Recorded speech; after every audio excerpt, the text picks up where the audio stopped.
Assalamualaikum warahmatullahi wabarakatuh.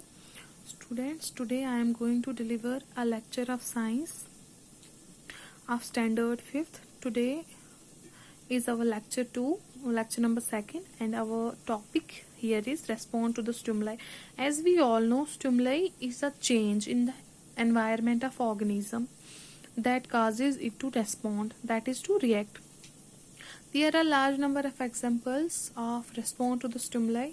For example, in our daily life, when we touch a hot utensil with our hand, then immediately we got a stimuli from our brain, and then we pick out our hand from that away our hand from that hot utensil. Now, plants and animals respond to stimuli by showing movements in reaction to change in their environment. Now, response to the stimuli in plants. As we all know, many plants grows towards light. When plant grow towards light, that is, then that phenomenon is known as phototropism. Photo is for light and tropism is growth.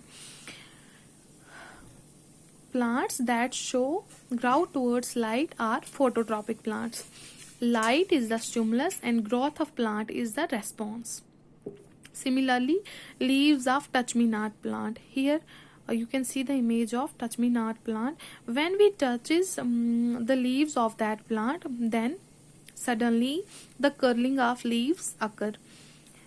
So touch is the stimuli and curling of leaf is the response. As well as a root shows movement toward the water in the soil. These all are the examples of response to the stimuli.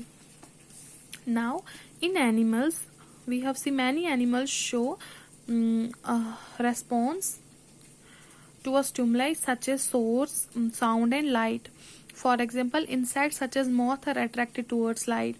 This example is very common. Here you can see the image.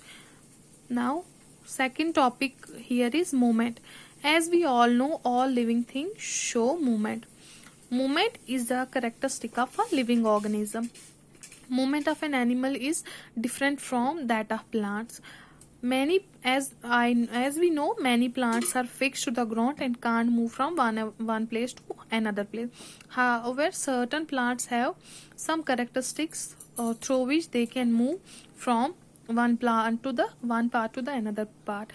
For example, flowers and leaves of some plants. The plant movements are known as tropic movements.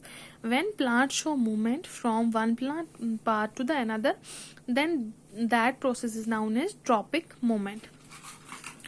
Animals also show movement from one place to another, either by walking, running, swimming, flying in search of food and shelter.